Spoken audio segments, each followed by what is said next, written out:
Ya, selamat pagi waktu Jakarta. Persi, bagaimana situasi di sana? Kita tahu bahwa tidak semua negara bagian ini membuka untuk pemilihan suara. Di sana ada beberapa negara bagian yang membuka untuk pemungutan suara melalui sistem pemilihan melalui pos.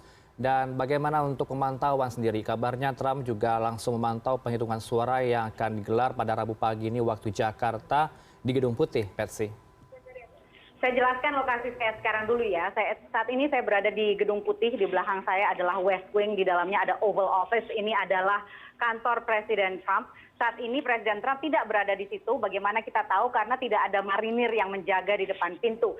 Saat ini Presiden Trump berada di sana kira-kira sekitar 50 meter dari jarak saya ini, yaitu di bagian residential atau bagian kediaman Presiden.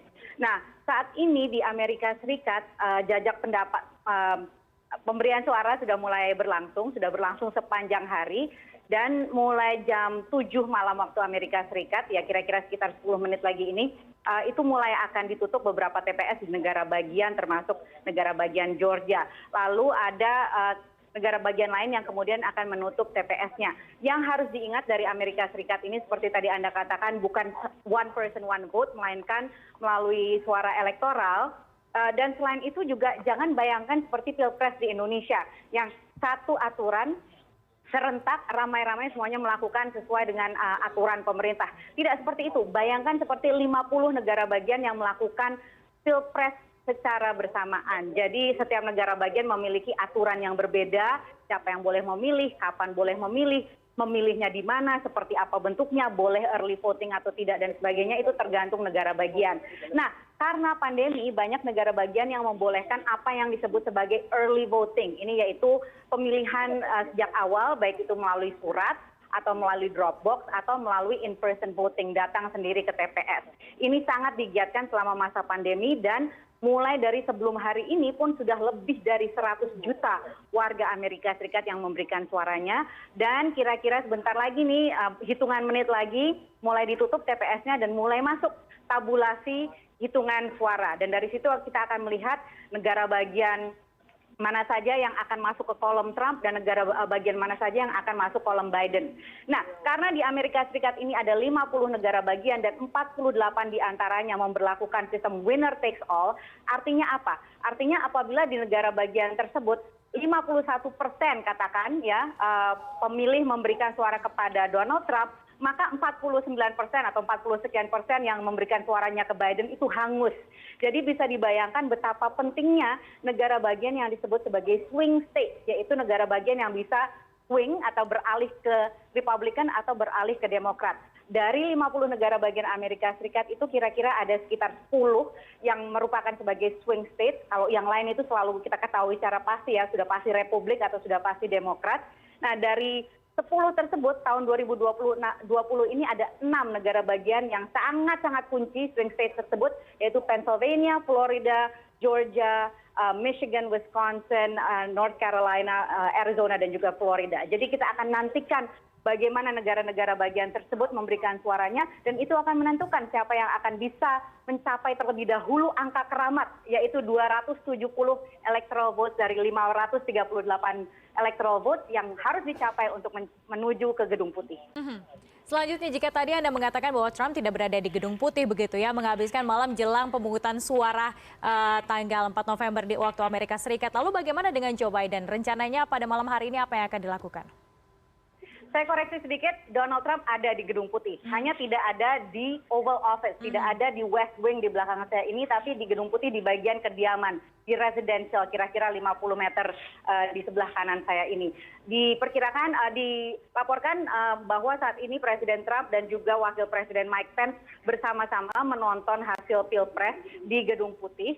Ibu negara Melania Trump tidak berada di situ, dia ada di Florida, di rumah peristirahatan mereka di Mar-a-Lago. Sementara Joe Biden saat ini berada di kediamannya di Wilmington, Delaware, bersama juga dengan wakil presidennya yaitu Kamala Harris. Pilihannya ya, cawapresnya Kamala Harris di Wilmington, Delaware, bersama keluarga mereka semuanya di situ. Dan bahkan hari ini pun mereka masih melakukan kampanye di 2 titik, yaitu di Scranton dan di Pennsylvania. Scranton ini adalah kampung halamannya Joe Biden, Pennsylvania Philadelphia di Pennsylvania ini juga adalah daerah kantong Demokrat di negara bagian yang masih bisa ke Republik ataupun ke Demokrat. Jadi satu lagi perbedaannya antara pemilu Pilpres Amerika Serikat dan Pilpres Indonesia adalah tidak ada yang namanya minggu tenang. Bahkan selama akhir pekan kemarin Donald Trump berkampanye 10 kali, 10 rally ya, 10 panggung kampanye di berbagai negara bagian selama dua hari terakhir. Ya, Patsy, kapan kita akan bisa mengetahui angka sakral 270 yang diperebutkan oleh Joe Biden dan Trump dari 538 di 50 negara bagian, dan juga kapan akan diumumkan pemenangnya, Patsy? Nah, kalau misalnya saya bisa menjawab pertanyaan tersebut, saya akan kaya raya karena sepertinya tidak tahu siapa yang bisa menjawab pertanyaan tersebut saat ini karena begitu banyak unknown, begitu banyak yang tidak bisa diketahui.